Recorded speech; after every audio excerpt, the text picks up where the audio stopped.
उठता नहीं है, लुंज पुंज सा रहता है, इरेक्शन नहीं होता प्रॉपर। अब पहले की तरह वो टिकाऊ नहीं रहा, ढीला ढाला हो गया है। ये तो ऐसी कॉमन सी प्रॉब्लम है जो आजकल इंडियन पुरुषों में देखी जा रही है। फैशन सा बन गया, ट्रेंडिंग में है। हर दूसरा बंदा अपने इरेक्शन को लेते हुए रोता हुआ दिखाई दे जाएगा, डॉक्टरों के चक्कर काटता हुआ आपको नजर आ जाएगा। लेकिन इससे भी ज्यादा एक मेजर इशू है जो तेजी से बढ़ता जा रहा है, और वो है इंडिया में मेल इनफर्टिलिटी की प्रॉब्लम, जो कि बढ़ती जा रही है। आंकड़े कहते हैं कि 2 करोड़ से ज्यादा कपल आज की डेट में इनफर्टाइल है, जो बच्चा पैदा करने में सक्षम नहीं है।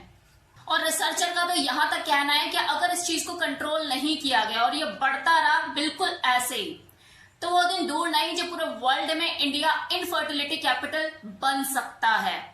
इसके पूरे चांसेस हैं। अब पहले इनफर्टिलिटी को समझ लेते हैं कि इनफर्टिलिटी कहते किसे हैं।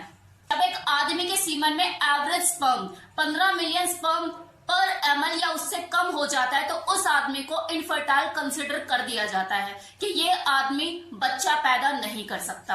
अभी अगर इतना बड़ा चिंता का विषय है किसी भी परिवार के लिए, किसी भी फैमिली के लिए, पूरे देश के लिए, कि इंडिया में मेल फर्टिलिटी, इनफर्टिलिटी बढ़ती जा रही है, तो इसके ऊपर पहले बात क्यों नहीं की गई, रिसर्च पहले क्यों नहीं की गई? क्योंकि ऐसा तो नहीं है ये एकदम से चीजें होनी शुरू हुई है। इसका सबसे बड़ा कारण एक ही है, social taboo. Male infertility India में ही नहीं बल्कि पूरे वर्ल्ड वाइड एक सोशल टैबू है। और बात नहीं करते लोग, क्योंकि बच्चा पैदा ना करना, इस बात को सीधा उस आदमी की मर्दानगी से जोड़ दिया जाता है। हमारे समाज की सोच ही यही है। बच्चा पैदा ना करने की वजह से उसको सोशल स्टेटस में भी कम आंका जाता है, उसे नामर्दानगी का टैग दे दिया जाता है, उसे नॉट मैन इनफ के नाम से भी पुकारा जाता है। ये इतना बड़ा सोशल स्टिग्मा है कि इस टॉपिक से लोगों की नजर हटाने के लिए इस पूरी प्रॉब्लम की जड़ को औरतों के ऊपर थोप दिया गया कि अगर बच्चा पैदा नहीं हो पा रहा है तो उसकी जो जड़ है वो औरत ही है, वो बाज है, वो बच्चा पैदा नहीं कर सकती।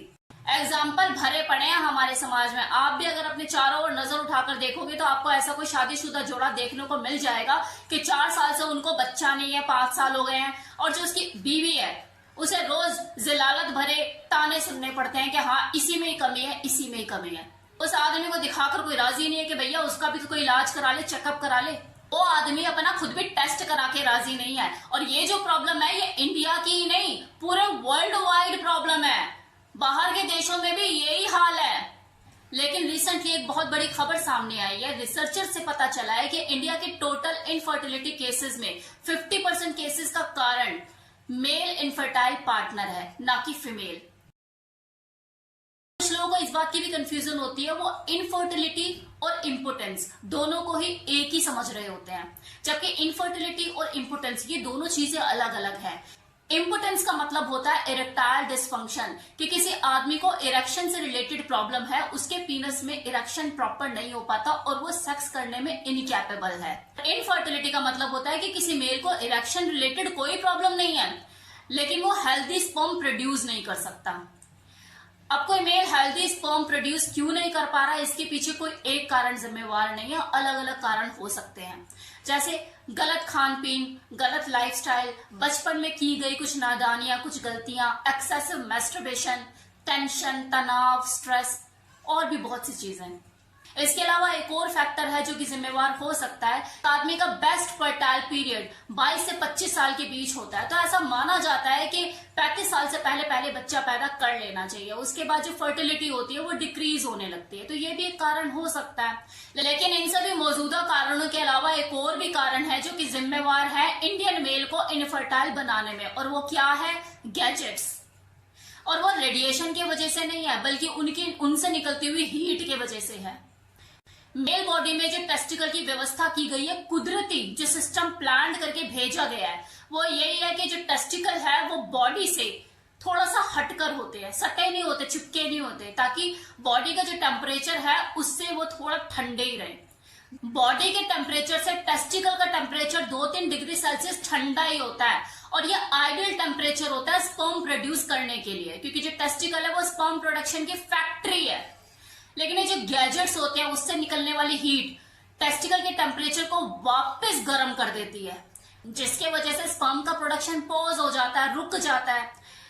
1 घंटा गैजेट्स को यूज करने से ही टेस्टिकल का टेम्परेचर 3 डिग्री सेल्सियस बढ़ जाता है। तो आप खुद सोचिए कि रेगुलर लैपटॉप वगैरह ये यूज करने से जो हीट जो जनरेट होती है वो किस लेवल पे होती होगी, और वो टेस्टिकल को कितना गर्म करती होगी और उसकी स्पर्म की प्रोडक्शन में कितनी बाधा पहुंचाती होगी।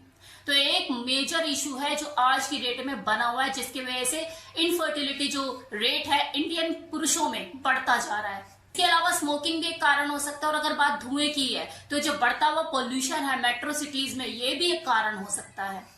इसका सोल्यूशन क्या है? सोल्यूशन वही है जो मैं अपनी हर वीडियो में आज तक बोलती आई हूँ कि आपको अपने बिगड़ते हुए लाइफस्टाइल में चेंजेस लेकर आने होंगे, उसे बेहतर बनाना होगा, गलत हैबिट को छोड़ना होगा, जो जो कारण जिम्मेवार हैं उन्हीं कारणों को खत्म करना होगा। स्मोकिंग करते हो तो स्मोकिंग छोड़नी होगी, मैस्टरबेशन ज्यादा कर रहे हो तो मैस्टरबेशन छोड़ना होगा, और भी बहुत सी चीजें जो आपको मैंने अभी तक बताई कि ये दिक्कतें हैं, तो उन चीजों को आप अपने हिसाब से जितना कम कर सकते हैं, जितना रिकवर कर सकते हैं, उतना करना होगा। तो ये था मेरी तरफ से आज का वीडियो। उम्मीद करती हूँ आपको ये वीडियो बहुत ही ज्ञानवर्धक लगा होगा, इन्फॉर्मेटिव लगा होगा। कमेंट सेक्शन में बताइएगा जरूर कि कैसा लगा आपको ये video. Thank you so much.